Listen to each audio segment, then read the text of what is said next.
Hey again, everybody. Welcome back to another installment of Speaking of Sundara, where I talk about my fantasy setting, Sundara, Dawn of a New Age, for either Pathfinder Classic or D&D 5th Edition, whichever you prefer to play.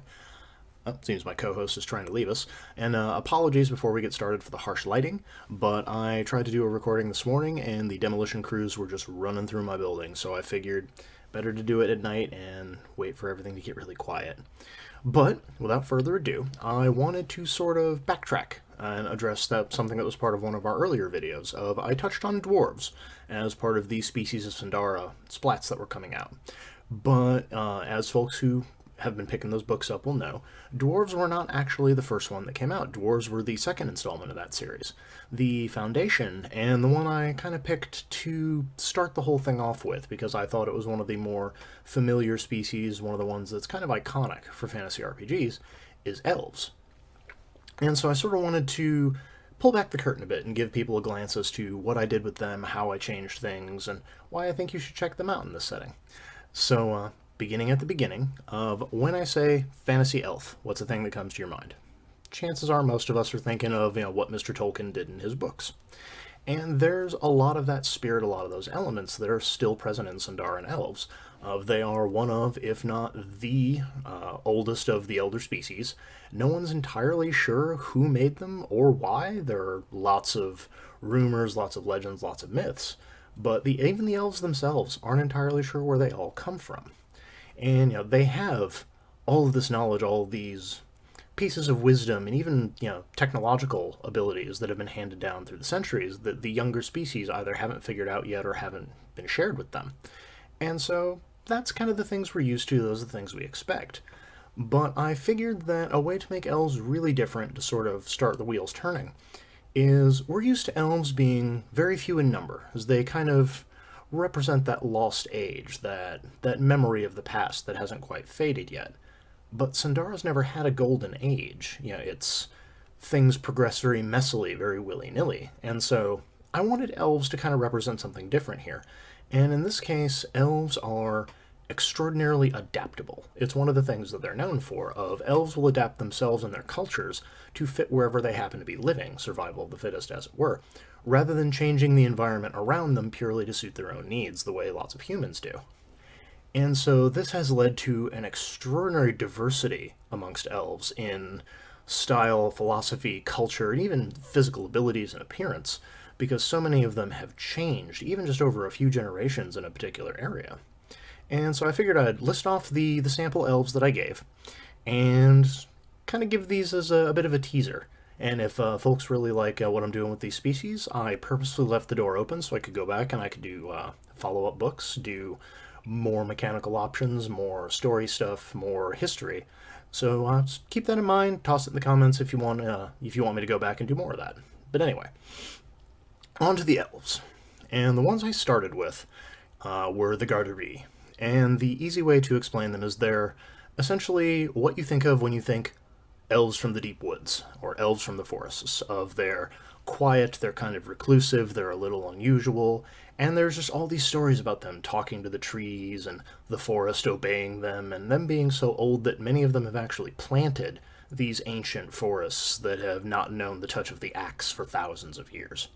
And then you add in sort of their own unusual cultural touches. Lots of them appear in these long wooden masks and these long robes, and it covers them completely because it's sort of a cultural taboo for those that you don't trust or that you don't know well to actually see your face and know your name. And so it's entirely possible, even for their close neighbors, to have interacted with the same elf for generations, but it turns out it's actually 6 or 7 different elves who have all held this particular position. And it's not a name that these people are given, it's kind of a description, like ambassador or diplomat. And there's been a bit of a miscommunication for people who don't speak their language that well. But moving on to the second option I presented is the Gantar. The Gantar are mountain elves, essentially. They are found at the crown of the world, all the way at the top where it is always cold and it is always windy. And they reflect their mountain homes in a lot of ways. Lots of them are very solid physically. They have usually white hair, either gray or sort of a dark skin. And, excuse me. They're known for their scarification, which can be very fearsome to those who are not familiar with this particular culture and aren't entirely sure what it means. And those who are either respected enough or deemed close friends enough to be allowed into their communities find out that inside the mountain, they've usually hollowed out huge amounts of area where they've created these tiny little paradises of it's very warm and there's flowing fountains, there's entire communities, along with vast libraries. They're just keeping all of the books and the relics and all these things they've sort of hoarded over the years in their scholarly pursuits. Now, unlike the Gartery, they're not exactly antisocial, but getting to their house is kind of an undertaking, so people don't just come over to borrow a cup of sugar.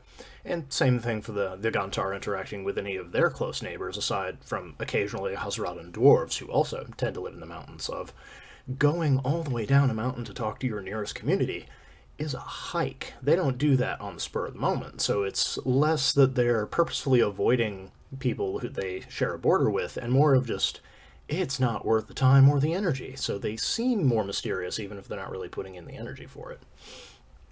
And kind of the polar opposite of the Gantara, we have the Rodan. Most people in Sundara, when you talk to them about elves, think of the Rodan. They are travelers by culture, of whether it's on foot, on horse, via a wagon. They are almost always going somewhere, seeking a tale, a friend, an adventure, just to see a new place. It is the major philosophical sort of foundation of their ideas and of them as a people is roads lead places, and unless if you are alive, you are traveling. As soon as you stop traveling, as soon as you stop seeing new things, meeting new people, experiencing new ideas, that is when you die. And the result of this is that most people, when they think of the elven language, what they're actually thinking of is the sort of trade language that is practiced by the Rodan. But they're also a very welcoming people as far as elves go. They are known to adopt friends, found family, even on more than one occasion monstrous species who have just sort of been left on their own to survive or die, and they just pick them up, set them on the wagon, and just keep on going. And so they have a very eclectic and a very welcoming family group, which can sometimes lead to miscommunication and misunderstanding with some of the places they travel through, which leads to a lot of interesting stories. But they, oddly enough, have a close relationship with the Gantara in many ways. They find the treasures, the Gantara keep them safe, and so there's a lot of history between those two particular elven cultures and peoples.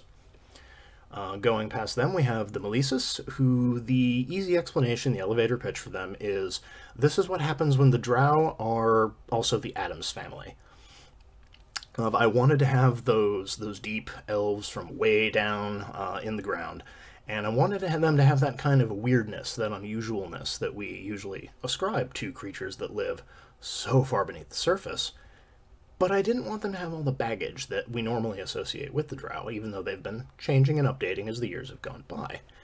And that was kind of the way I chose to do it. There are rumors, there are beliefs, there are myths, that long ago it was the Melisas who took on the job of dealing with the dead, of hosting the funerary rites, of making certain that people were placed where they needed to be placed. And over the years, it's kind of fallen away. Lots of people have forgotten this is what their job was, or the reason that they left the surface world entirely. But they still hold this duty, along with its occasional death obsession. And so every now and again, they'll just show up out of nowhere when important elves have died, conduct their rites, take the bodies deep into the ground, and place them in these ancestral places that no one other than the Melisas even remember these days. And lastly, kind of rounding out everything, we have the Rashar. And the Rashar are what happens when creatures like elves dedicate themselves to the philosophy and art of war.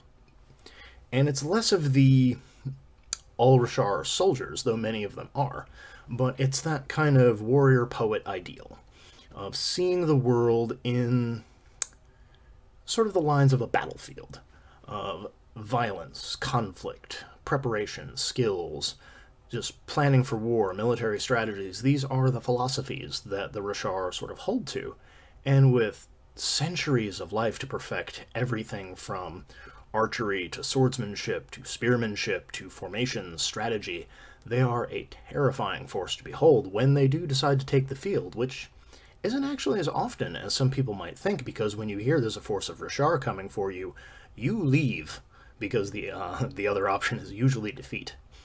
But The Rashar are easily recognized, for those who know what to look for. The first sign is their eyes tend to have this steel gray to them, not unusual for elves in a fantasy setting. The more eye-catching thing is the Rashar have black blood, which coagulates extremely quickly. So it's one of those, even if you manage to injure them, they might stop bleeding fast enough that they don't want to end the fight right away. And that can be a sight people don't quickly forget. But those are the 5 sampling elven cultures and species that I started with. And, well, species, subspecies, I suppose, if we're using 5e terminology. But I wanted to sort of make the elves feel varied, but at the same time make it clear that all of these are still elves.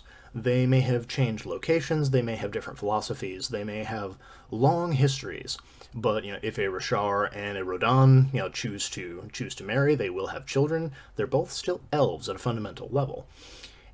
And it's one of those things that I think can get lost a lot when we're so used to non-human fantasy creatures all being this one monolithic type. But that's kind of the end of my ramble for this week. Apologies if it wasn't quite as tight as you're used to, but it's been a heck of a day. And since my co-host doesn't seem to have anything to add in, he was shifting there, so I thought I would get his opinion real quick. But that's it for this week. If you have something you'd like to see for my next update, if there's a particular splat you'd like me to cover, or an aspect of the world I haven't talked about yet, or just if you think it needs more of a particular mechanism that hasn't really been added, whether it's you want to start seeing modules come out, or you want more descriptions of towns and cities, or you just think it deserves more unique spells or magic items, anything like that, leave it in the comments below. Let me know. I like to read them, and I try to take them into account when I make future content. So, until then, happy gaming, everybody.